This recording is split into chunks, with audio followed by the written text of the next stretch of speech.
Saudara kekasih di dalam Tuhan Yesus, kita sudah membaca Alkitab yang menjadi perenungan kita, yaitu dari kitab Keluaran pasal 31 ayat 1 sampai ayatnya yang ke-11. Untuk merenungkan bagian Alkitab ini, pikiran saya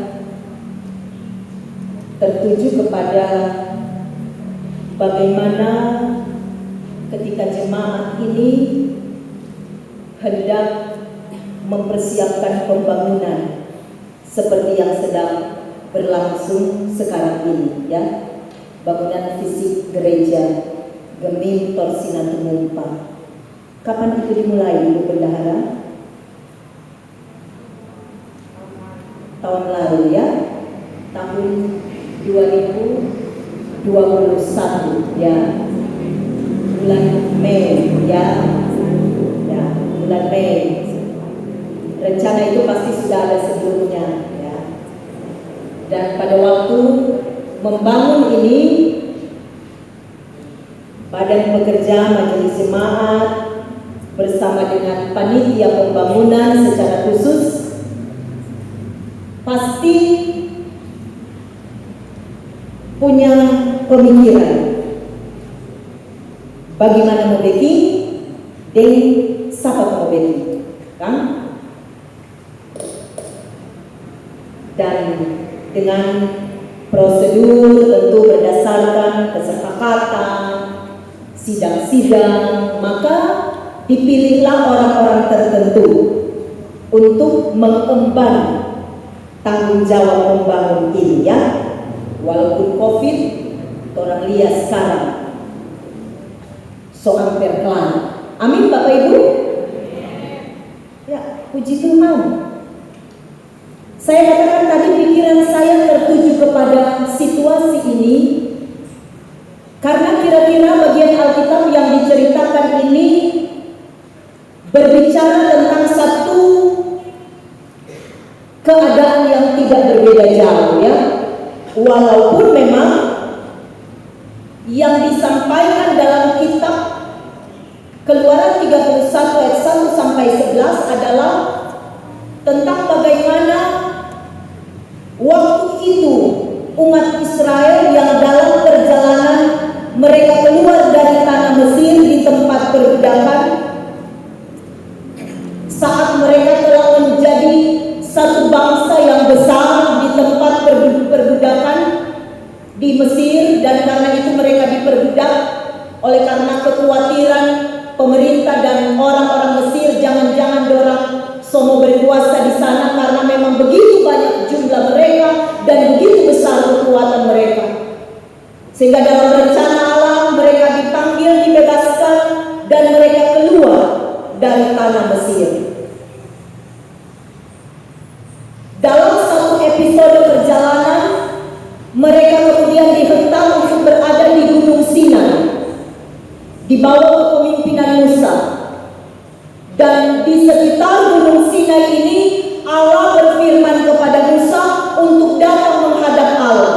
Kalau orang baca dalam kitab Keluaran ini jelas. Saya yakin Bapak Ibu banyak kali baca bagaimana kejadian-kejadian itu, ya. Di saat Allah memanggil Musa supaya dia sendiri datang di sana di atas gunung, dan kemudian dia mendengarkan bagaimana Allah menyampaikan petunjuk-petunjuk dan firman-Nya, maka ada satu hal yang menjadi catatan penting bagi umat Allah, yaitu setelah mereka menerima petunjuk-petunjuk firman yang kemudian kita kenal 2 loh batu, 10 hukum Allah, ada hal yang menjadi perhatian, yaitu bahwa umat Allah membutuhkan suatu tempat yang menjadi tanda kehadiran Allah bagi mereka sebagai satu bangsa yang besar di tengah-tengah perjalanan mereka yang masih panjang menuju ke negeri perjanjian. Apa itu, saudara-saudara? Apa yang disebut kemah suci, sebagai simbol daripada bagaimana Allah hadir bagi mereka dan akan menjadi satu tempat di mana mereka berkumpul menyembah Allah, tetapi juga bagaimana mereka datang membawa korban-korban persembahan untuk dipersembahkan kepada Allah. Nah, bagian Alkitab kitab Keluaran menjelaskan bahwa semua diatur oleh Allah. Allah memperlihatkan kepada Musa dalam firman-Nya, diperdengarkan kepadanya tentang bagaimana kemah itu harus dibuat, ya, bersama dengan seluruh perangkat yang akan dipakai di sana. Dan ternyata bahwa kalau kita baca dalam pasal 26, bagaimana Allah menyampaikan firman-Nya kepada Musa tentang kemah suci yang harus dibangun bagi umat kepunyaan Allah ini. Nah, sama yang kita bilang tadi, saat yang sama dengan Torah waktu itu, walaupun waktu itu kita belum ada, lah kita bilang Torah, minta izinnya tidak apa-apa, karena kita merasa menjadi bagian dari jemaat ini dalam segala program pelayanan dan pembangunan. Waktu itu, kok bagaimana ya? Mungkin gambar ada ya sama dengan itu. Tuhan bilang seperti ini, mau making apa dengan bahan-bahan, bahkan sampai ukuran-ukuran apa tuh mau taruh di dalam. Nah, kok siapa mau making dah?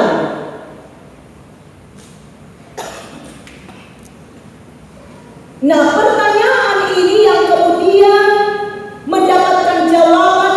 Pertanyaan ini yang terlintas dalam pikiran Musa, yang kemudian mendapatkan jawaban seperti yang disampaikan dalam bagian Alkitab kita tadi, pasal 31 ayat 1 sampai 11. Tuhan bilang, berfirmanlah Tuhan kepada Musa, lihat, kita so tunjuk Besalel dari suku Yehuda. Dan bukan cuma Besalel, ada lagi Aholia dari suku Dan. Nah, Tuhan bilang kepada Musa bahwa telah kutunjuk mereka dua orang ini dengan catatan bahwa dua orang ini, pertama Besalel, dia katakan ku penuhi dia dengan roh Allah, dengan segala keahlian dan pengertian dan pengetahuan, dengan segala macam pekerjaan. Itu Besalel, ya. Kemudian dia bilang ayat 6, juga aku telah menetapkan di sampingnya Aholia bin Ahisamah dari suku Dan. Dalam hati setiap orang ahli telah memberikan keahlian. Jadi ada orang yang sudah ditunjuk Allah secara spesifik dengan namanya yang jelas. Sama dengan waktu membaca SK pendeta Tommy Yusuf Wenger telah ditunjuk oleh Allah untuk datang di sini karena Allah tahu kebutuhan di sini. Nah, kira-kira seperti itu. Allah sudah menunjuk dua orang dengan diperlengkapi segala sesuatu yang mereka perlu, supaya tujuan utama Allah menunjuk itu adalah dalam bagian ayat yang ke-6 bagian akhir. Haruslah mereka membuat segala apa yang telah kuperintahkan kepadamu. Musa, saudara kasih tunjuk tuh bagi itu mau bikin kemah suci. Saya katakan kalau orang lihat di ayat pasal 26, seperti ini kemah suci mau bikin. Jadi Tuhan bilang dua orang ini sudah ditunjuk, diperlengkapi dengan roh Allah, dengan segala macam kemampuan dan keahlian, supaya mereka membuat segala apa yang telah kuperintahkan kepada Musa. Apa yang kita bilang kemana? Itu orang tua mau bikin. Nah, Dan penegasan ini bukan cuma satu kali Tuhan dah bilang. Setelah Tuhan mengatakan apa semua itu dorang mau ini, kalau orang baca dalam ayat 7 dan seterusnya, yang dorang mesti bikin, dorang mesti bangun dalam hubungan untuk mendirikan kemah suci adalah kemah suci yang disebut kemah pertemuan. Dorang mau bikin itu tabut untuk hukum Tuhan. Dorang mau bikin itu penutup tabut yang disebut dalam Alkitab sebagai penutup pendamaian. Dorang mau bikin itu perabotan kemah. Kira-kira seperti apa yang ada pada orang sekarang? Nah, ada kandil emas ini toh. Orang sama dengan orang yang ada di gereja sekarang toh. Kandil emas, dorang mau bikin mesbah penyembahan yang saya katakan tadi, karena di sana dorang mau bawa itu korban-korban persembahan yang dipersembahkan bagi Allah. Kalau orang sekarang kan soalnya tidak bawa domba dan kambing dengan lembu, soalnya tidak bawa di sini. Jadi sudah ada mesbah, yang ada itu kotak-kotak persembahan. Orang mau bawa orang persembahan kepada Tuhan, bukan mau bawa ke pendeta di bendahara, bukan. Mau bawa apa? Tuhan. Karena itu ada, sudah diatur oleh firman. Jadi Bapak Ibu, pikiran kita terarah bahwa semua yang ada di sini bukan ada karena pendeta mau, bukan. Yang ada di sini bukan ada karena diaken atau penatua mau, bukan. Yang ada di sini itu memang firman Tuhan, sehingga semuanya dikuduskan bagi Tuhan. Dan firman Tuhan bilang waktu itu yang dorang memiliki melalui kepemimpinan Musa. Jadi tadi kandil emas, mesbah, bejana pembasuhan yang waktu itu berbeda dari situasi. Kalau dorang bejana pembasuhan dalam pengertian kalau semua masuk ada bejana pembersihan. Kalau dorang kebetulan memang hari ini ada bejana pembaptisan, ada toh bejana pembaptisan itu sebagai perlengkapan yang mau disiapkan sampai kepada pakaian jabatan, minyak urapan, pendek kata semua yang dipakai dalam kelangsungan peribadatan yang menghubungkan umat Allah dengan Tuhan. Jadi Bapak Ibu, sampai ini baju-baju yang orang pakai ini ada aturan firman, ya. Itu dipersiapkan bersama-sama dengan mempersiapkan kemah suci, tempat di mana umat Tuhan datang dan beribadah kepada Allah.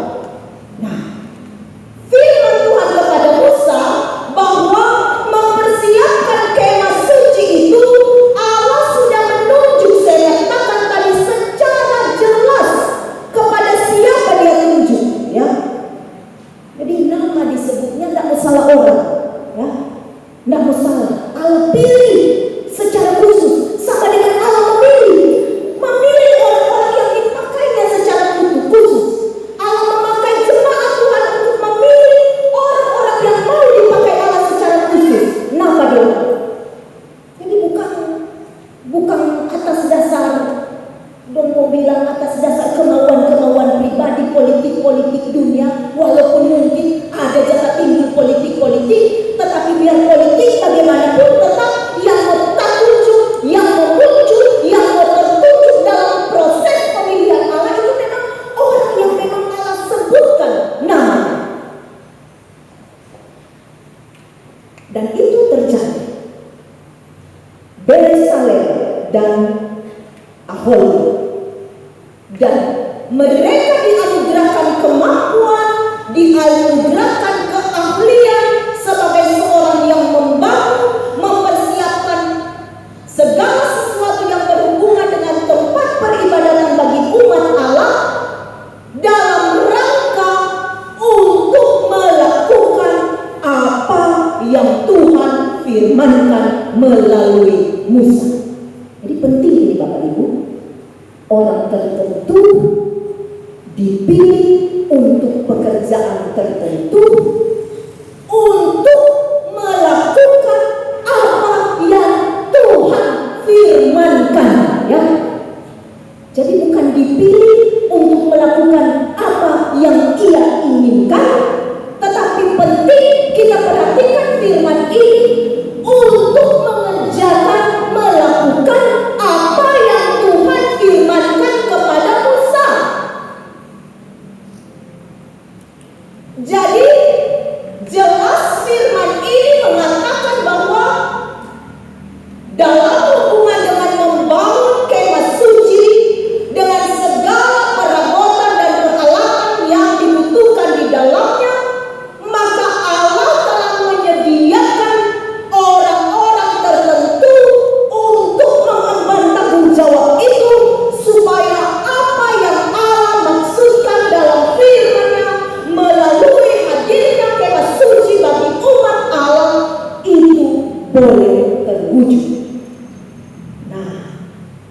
Orang membahasakan dalam orang pembahasan sekarang kan.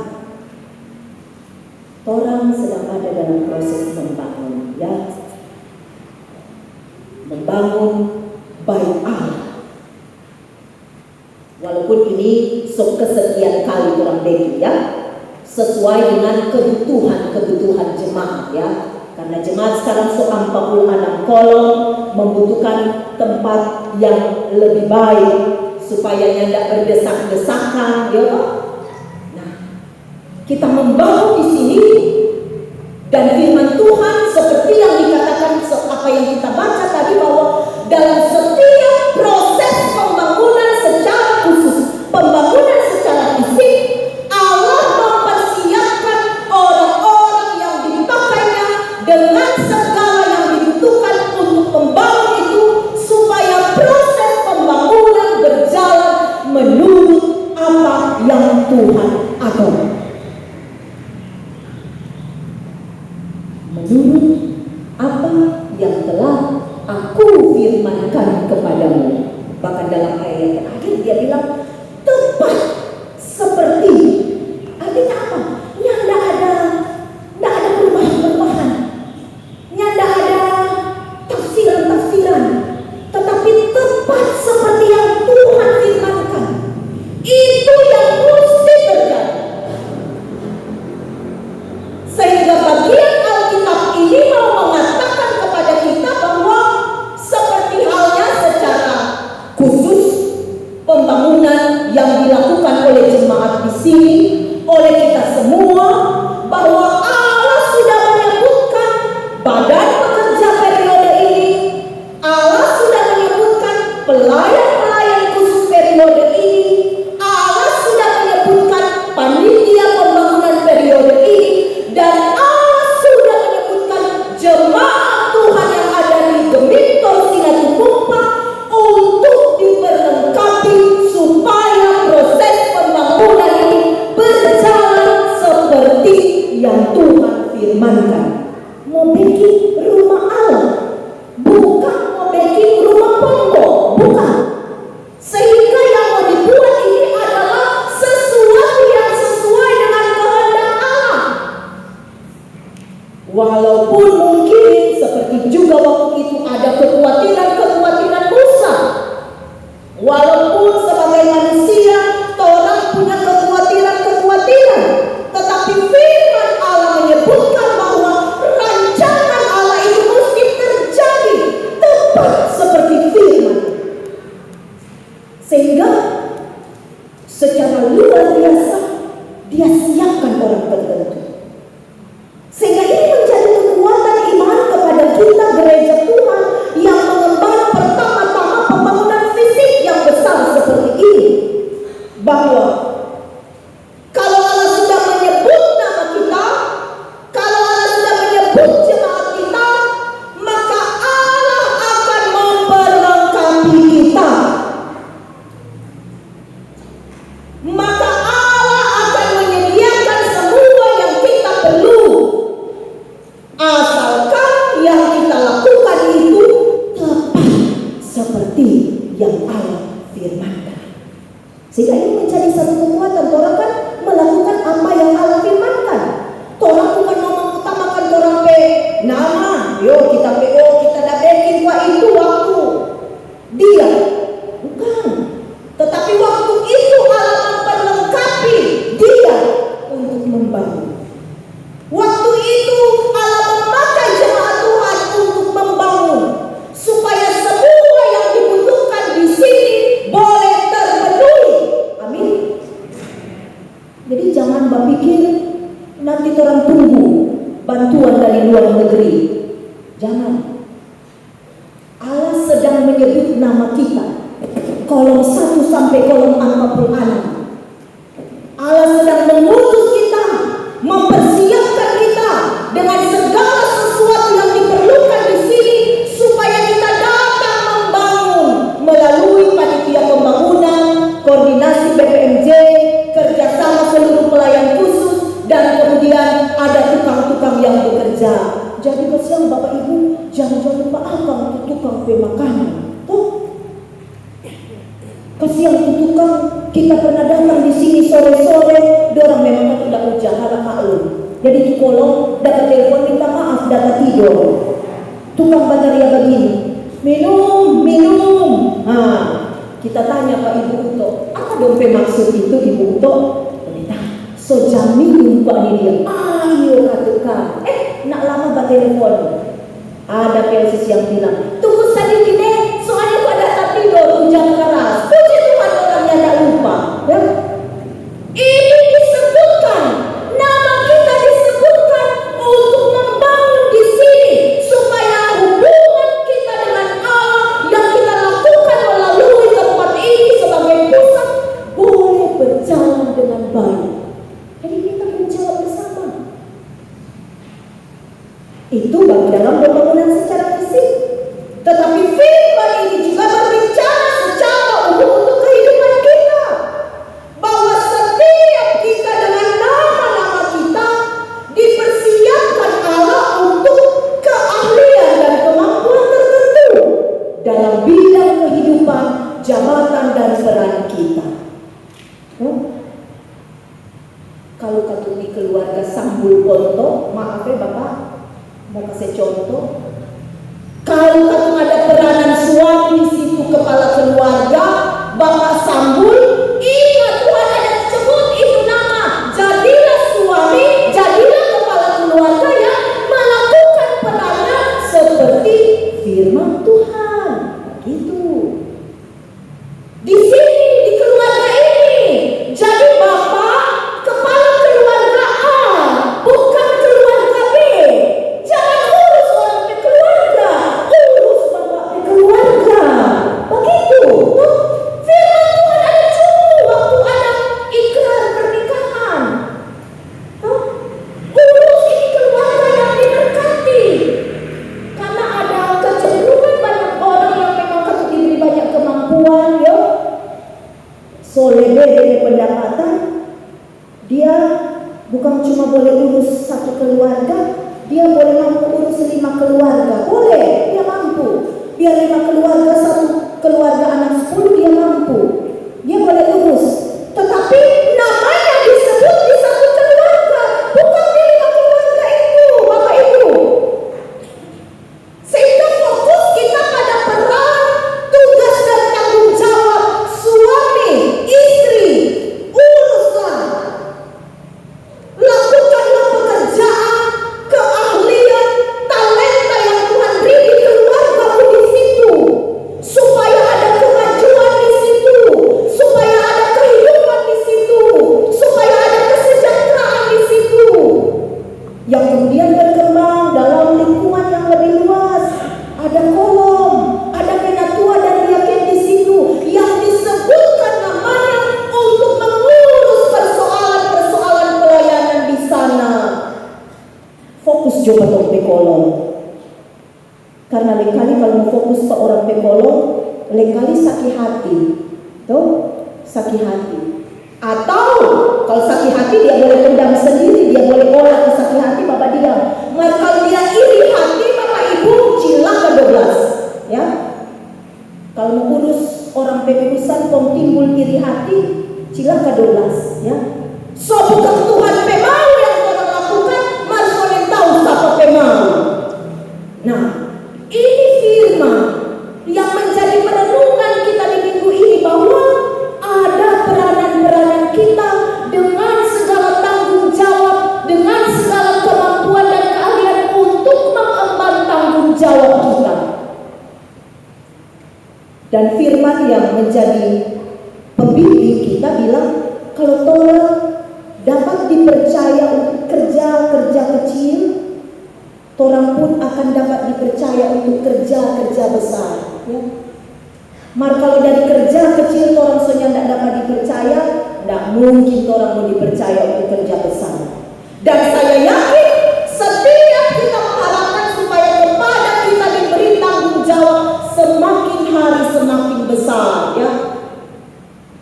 Kalau tadi ada pelayanan baptisan kudus, ada tanggung jawab yang diperluas lagi kepada orang tua. So baptis ini anak ketiga, ya. Kalau sehat tambah anak keempat, boleh. Begitu kan ketua? Tambah le, Bapak Ibu dan keluarga-keluarga Kristen yang masih muda, tambah le anak kalau sehat. Oh? Kalau setua-tua pendeta Tommy bilang berapa minggu lalu sudah Jo kata, ya, yang muda-muda Jo, supaya orang generasi muda tetap ada, ya. Tetapi itu juga selalu menuju kepada ada peranan dan tanggung jawab kita di sini.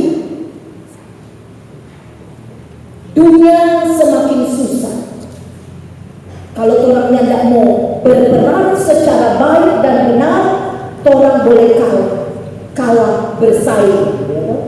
Sehingga semua talenta yang Tuhan beri, mari orang kelola, orang wujud nyatakan, supaya apa yang Tuhan firmankan itu boleh terlaksana. Dan ingat, firman Tuhan bagi kita adalah firman yang membawa kehidupan. Sehingga semua yang orang miliki, semua yang orang kerjakan, semua yang orang perjuangkan sebagai orang percaya haruslah selalu bermuara pada sesuatu yang membawa kehidupan. Selalu bermuara pada sesuatu yang membawa berkah. Kalau orang lihat mau bikin cilaka, mari orang hindarkan. Kalau orang lihat membawa kekacauan, mari orang abaikan. Sehingga semua dari apa yang Tuhan beri dengan kemampuan, talenta, dan semua yang Tuhan beri kepada kita dalam peranan, dalam tanggung jawab yang diberikan kepada kita, maka seperti yang difirmankan Tuhan kepada Musa untuk dikerjakan oleh Bezalel dan Aholia, itu juga menjadi bagian kita untuk mengerjakannya dalam keahlian bidang kerja dan peranan kita masing-masing, mulai dari keluarga sampai dalam kehidupan di tengah jemaat dan masyarakat, di tempat kerja, jabatan-jabatan kedudukan kita, kepercayaan yang diberikan bos kepada kita, mulai dari yang kecil sampai yang besar. Mari kita lihat sebagai bagian untuk mewujudkan apa yang Tuhan firmankan. Amin.